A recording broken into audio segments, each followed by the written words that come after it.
Hi guys, we're on the Raleigh today because I finished an essay last night and very happy about it, so today I can do something a little bit less stressful.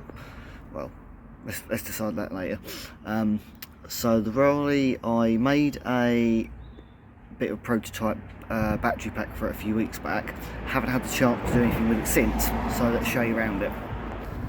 So on a Raleigh, you often see a dynamo strapped on here and it will run off the edge of the tyre, or as this one has, it's built into the rear wheel hub, so you've got the gears in there and then you've got the dynamo hub on the side of that. Now the idea is you've got a light there, voila, and you also have a light here. Now the reason that typically you'd think we'll just take them off and fit normal lights. Trouble is, one of the disadvantages of having the rod brakes is the way they set up on the handlebars mean there's actually nowhere to put a light. So yeah, and also the fact that you've then got a basket means that you're then restricted on what angle at which you can put the actual beam of the light, so it kind of makes it a bit impractical. So on these, they've got the light on here and the light there. Now you've got a switch on the back of that light which is there, which goes obviously on and off. Now originally you would have your dynamo here, which this does, that spins, creates power as per you'd expect from a dynamo, and then when that's spinning you're getting a power feed which runs all the way to the front light and then all the way back to the back light. And the reason for that is the fact that you've got the power going from the dynamo to the switch on the front light, and then that's then providing power for the front light and then sending it back down the wire to the rear light, hence why you need a wire going backwards and forwards up and down the bike. Now when I got this bike, I could not wrap my head around why the dynamo produced power until you connect terminals to it. I could not wrap my head around that for love nor money. So left it alone because I didn't really use it at night time, so I just figured out a way around it basically. Then when I came to Cambridge, I've been using it a lot more regardless of the weather, regardless of whether it's day or night, so I've had to make a adjustment on that. So what I've done is wait here. So when I was in Chelmsford, I got myself some lights to make in preparation for uni, completely overlooking the impracticalness of fitting them. What I've done is, because this is a recharger one, so you pull that little bit of rubber there back, plug an old-fashioned USB into it, charge it up. So what I've done is I've taken that apart, and basically there is where that wire is going inside, there's a circuit board which is basically the output of this button here. So if I press that, it lights up, then that would be I think that's continuous, then you got flash, and then you got something else. Got that one, can't remember which way around it all goes, so yeah, hopefully that's off again. So that circuit board would then go to a LED circuit board, which would then be stuck out here inside the lens, and it will blow a massive beam of light out. So what I've done is taken it apart, unsoldered the wire feeds from that circuit board to the LED circuit board, added this wire in, which then means that all you got to do is plumb them onto that wire there, and that wire there going to the front and rear lights, and then you get the front and rear lights lighting up, flashing whatever mode that gives you, which has worked really well. Today what I want to do is I've got some wire, which is this stuff here. When I looked at this wire, I was thinking that the fact that it's actually gold and silver wire, I'm looking at thinking, well, that's basically old speaker wire. So went in the garage when I was last back in Essex and thought, right, well, we've got some speaker wire, because whenever you buy speakers you tend to get some. So I thought, right, brilliant, we'll go and pull it out of the garage. And the bonus part of that is the connections, which is also the giveaway, are also smaller type. So typically you get female spade connectors are really big and wide, whereas that one there, if it focuses, maybe, who knows, is it going to focus? Just about. That one, you got a small one and a big one, and the small one is that size in there. So I thought, okay, we'll use some speaker cable, because it's not like it's got loads and loads of power to transmit through it, so it should be absolutely fine, I reckon. So yeah, what we've got is the dynamo here. What I'm going to do is run a new wire all the way along the length. We're going to have the wires terminating, I think, possibly up here, because then it's just like a nice easy place to have the battery pack, because basically the battery pack is literally so light that slots on there, which means it's out the way, and then you've just got a little wire coming out which provides you power, and also the multiple ways of it flashing fast, slow, being bright or dim or whatever. So the idea is you've got the battery pack for night time, but then you can turn it off, and then during the day you can run it off the dynamo, which means that when you're moving along people, it's almost like a rain light essentially. So we'll just leave that as it is, because nowadays everything has rain lights anyway, so you might as well.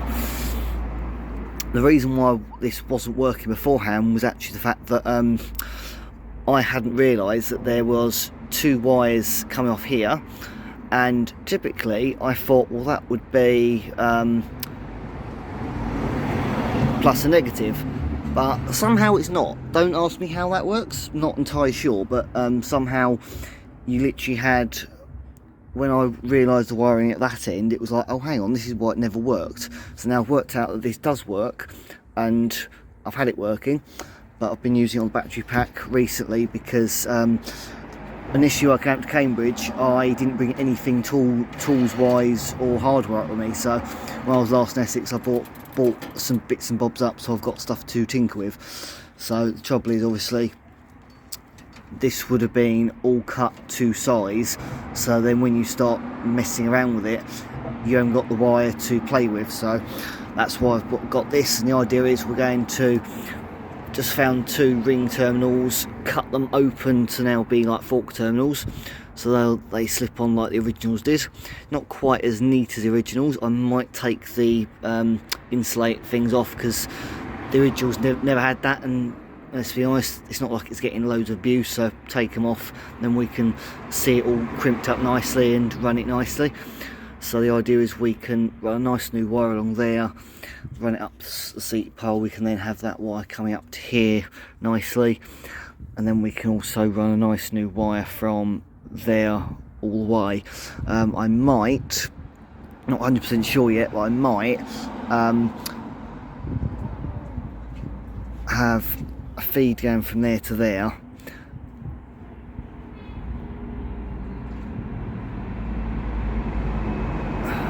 That would be the main feed. Ideally you want one going from the dynamo all the way to the front,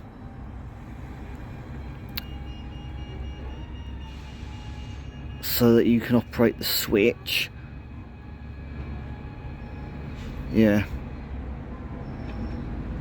So I think if we have one going from there up to where the battery pack is, because that way we've got both sources in one place, and then we can fathom out from that, I think. Alternatively, we have the front one plumbed, the rear one plumbed in 24/7, because obviously then people know that the bike's moving, and that should be blatantly obvious, let's be honest. I don't know. Let's see what we've got, see how far it will take us, and what we can do with it. Right, so we've got the tube here, and what I've done is I really wanted to maintain that, because obviously A, it's original, and B, it keeps the wire contained and protected. The only thing is that when you compare the thickness of that wire to that one, I thought, okay, we'll put one wire through and we'll see how we get on. And then when you look at it and realise actually either the external insulation is a lot thicker, or the wire itself is just a lot thicker, but either way, one of those wires was an absolute pig to feed through that tube. Like, I had to coat it in WD-40 and clamp it between fence panels to get it straight enough for it just to slide the wire through. It was an absolute nightmare. So it took me back probably best part of probably about half hour to an hour, I think, just to feed this wire through. But all good. We've got it fed into here. We've got, using the terminals, I had to open that one up slightly to get it to fit, but generally speaking, blooming good fit really, so happy days indeed. Now what I've done is we've fed the wire through nicely, left it relaxed so it's not under strain. Now what I'm going to do is wrap that over there for a second out of the way. We're going to have, that's the feed coming for the dynamo now. We're going to run both wires full of lights up to here. I've just taken the light off, the rubbish light off to give us a bit more space. We're going to have both the light wirings coming up to here like that, on probably one of these, I call these piggyback connectors because it's the best thing I can think of, but basically if you imagine that you can put something together with female and male spade connector and then you've got an extra male to piggyback off of it, that's the reason why I call it that. So what I'm going to do is plug the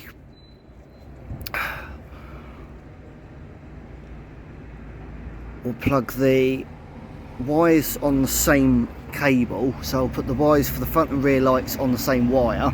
The front one will still have its independent switch on it, so what we can then do is use the rear one most of the time to make as like a rain light, and then we can turn the front one on at night time when we actually need the front light on. So we'll put both of those wires onto one of these, then have the dynamo coming up like so, plug it into that, which obviously whichever opposite way, and then make it so basically you can then plug the battery pack into it via one of these spades, which then enables you to take it off and charge it as and when. That's the gist I'm going with. We'll see how we get on, but yeah, it's just a matter of feeding all the wires in the right places now and getting it all right, so we'll see how we get on. I'm just trying to work out how to best insulate it all, because obviously you don't want a bunch of terminals just left open to the elements, so I'm trying to wrap my head around how to do that particular bit. But general gist is, this is our little battery. Can I remember which way around it goes? Probably not. That goes on like that, hey presto. You got your little wire, and the whole lot will terminate around about here, which will be pretty much perfect, let's be honest. So it'll go like that. You then have your spade connectors on the end of there, and have the light cables up to here with the dynamo plugged into it, and then you just plug that on and off to give yourself the power at night time, well not the power at night, and you just press that button and it operates it. Hey presto. It would be nice somehow to have this on all the time and then use make something from the dynamo into a USB charger, so basically the dynamo is actually putting the power back into that, but I'm not sure yet how to do it, so I'm going to leave it as I'm thinking of doing it right now, and when I've got a bit more time to research it and understand it, maybe I can get hold of a USB wire, cut the USB plug off the end of it, and work out a way to actually wire the dynamo up so that it can charge it. But for now, we'll do it this way. Before I start putting too many wires all in the right places and crimping things and making things difficult to move, I'm doing a little repair. Let me show you. This is the rear light. Now I've just broken it quite mostly, taking it apart, because obviously it's 45-year-old plastic and it's brittle as hell, but hopefully it will all go back together and I can sort of push it all together and it'll work. Now these are the connectors that go onto the bulb. Now what I've done is, in the past when I was tinkering with it, I literally cut them to try testing something out. But what I want to do is, because of the way this all fits together, the wires literally go straight for the back, means there's not really anywhere that's good to connect wires up, so it's literally just being crammed in there, folds up inside there, which is not ideal. So what I want to do is make it so that these are all protected and insulated properly. So we've got some good old heat shrink, and we've got the wire. And what I'm basically going to do is take this end, slide the heat shrink on, solder them together properly, and then seal them up with heat shrink. It just means that you're not going to be getting water ingress, hopefully, and it's going to be nice and solid how it's supposed to be, which will be very, very satisfying to say the least. So we'll put that together, put the light back on, and then we'll know that the light is all watertight properly. Right, just saying, I was left unsupervised, and just saying, don't try this at home. So I'm using a cardboard box as a workbench for a soldering iron, which if anyone has any brain cells will know that this is what happens if you leave it on the side long enough. Hence why I don't recommend this at home. Right, so let's find somewhere we can actually probably have to hold it, let's be honest. Yeah, like that. So I've done one of them. Hey presto. I've just slipped the other bit of solder and both bits of tin, so now I've just got to offer that one up, heat it up, make it all nice, make it all look good, and then slides the shrink on. Yay! There we go. Right, so I've got those two sorted. So now what we can do is feed them. Oh, I've not just done that, have I? No, I've just worked out what I've got to do. Got to pull them apart. So there's two separate wires. That's all. A lot easier than it could have been. That's right. Right, so now I just need to feed that through like so. Like that, basically. Feed it through. Shrink goes through, hey presto, and which way round? I think it was that way. Best camera work ever, let's be honest. That locates it on the back edge, and then just push it through, hey presto, and it's back in place. Yay! Let me put that one back through as well.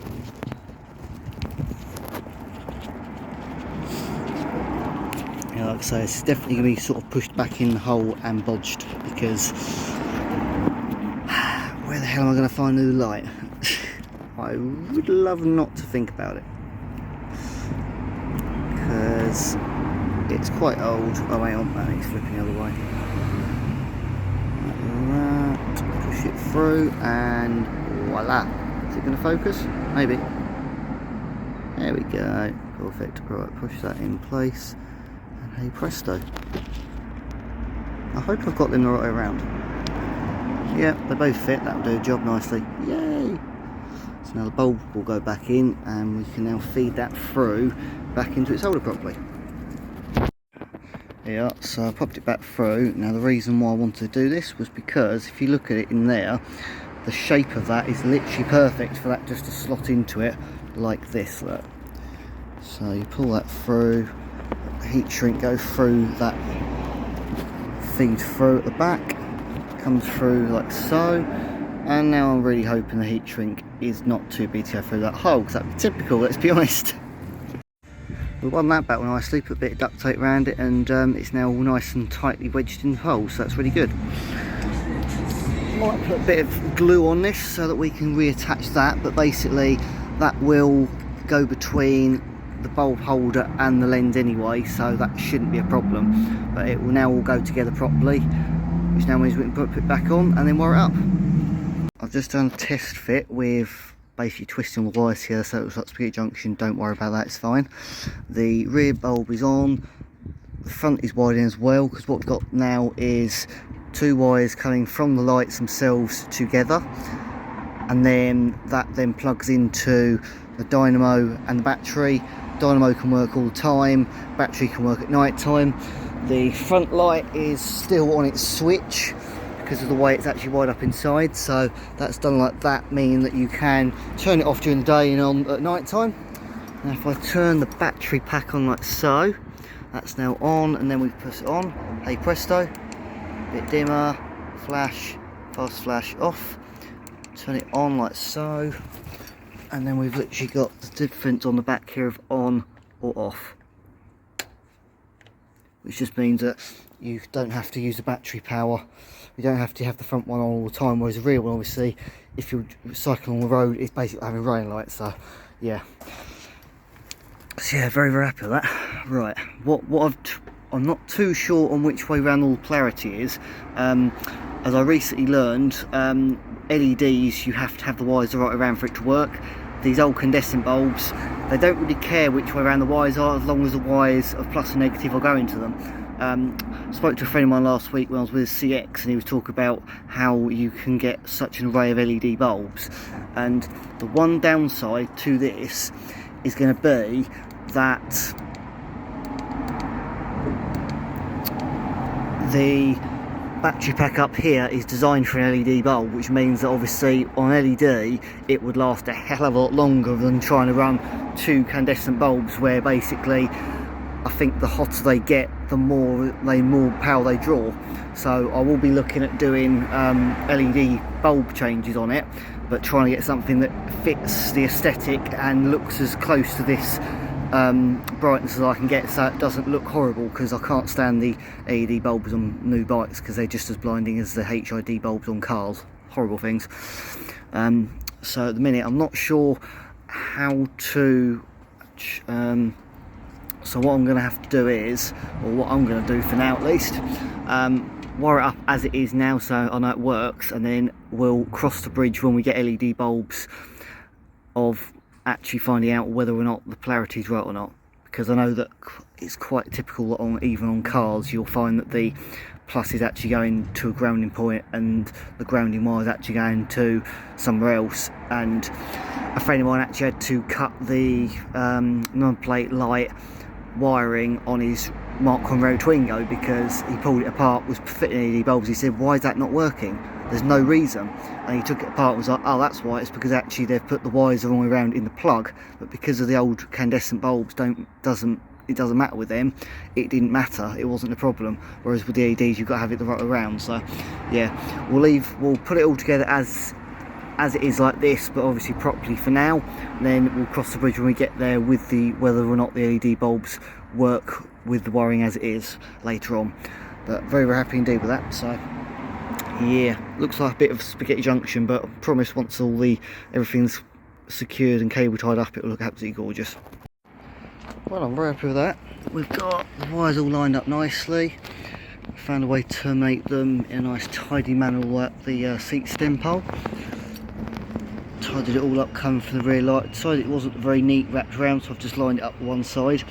I've pushed the wiring over to this side, the pole, because that side you've got the guard and all that between where your foot and where the pedal is, whereas this side, if it sticks out, then as that comes round with your leg on it, you just rip the wires out. So yeah, I did that when it was all temporary done, so I know that's going to happen. So yeah, I'm trying to find the other clip to these so I can more peg that along, but I quite like the idea of this having a little bit of slack so that it's not tight as it was, because beforehand it was literally along the bottom here and it was so blooming tight that the terminal only just hooked on. So I quite like the idea of that having a little bit more slack in it. So yeah, I'm trying to remember though if that was fed underneath or on top, and I've got a funny ass feeling it might have actually been like that. I can't remember off the top of my head, it's been a while since it was like that, but if I can get it, that's better. That's better. There we go, perfect. So if we feed that one down a little bit, take some slack out of there, pull it through up like that, and then we can have it popped around the rear axle bolt like that. Hey presto, that's better. I'd like another cable tie there really, but never mind, we can work it out nonetheless. That's better, I like that. Oh, that's really nice actually, like that, because that means you've then got somewhere for the wire to go. Perfect, it's not too tight. There we go. Yeah, ideally I'd like more of these metal clips, but this works very, very nicely, so we will leave it be. Go on, get on there, you damn thing. Don't eating me. We think. Right, anyway, if I slip that up a bit like that and slide that under, that's better. There we go, beautiful. Oh, that's better. Oh, that's so much better. Yep, I like that a lot more. That looks a lot more period than it's supposed to be. And then we've got the wiring up here. I've tried to line up best I can so that it looks neat. The biggest mess is here where the connectors are, but you can't have it all and it's going to work. So yeah, we'll go on to that's on. Hey presto, and if I can try and lift the back of the bike up, I can show you it on the dynamo. Now when the dynamo kicks in, it does flicker a bit, but the reason for that is that as how a dynamo works, you've got, if I just turn that off and I can show you better.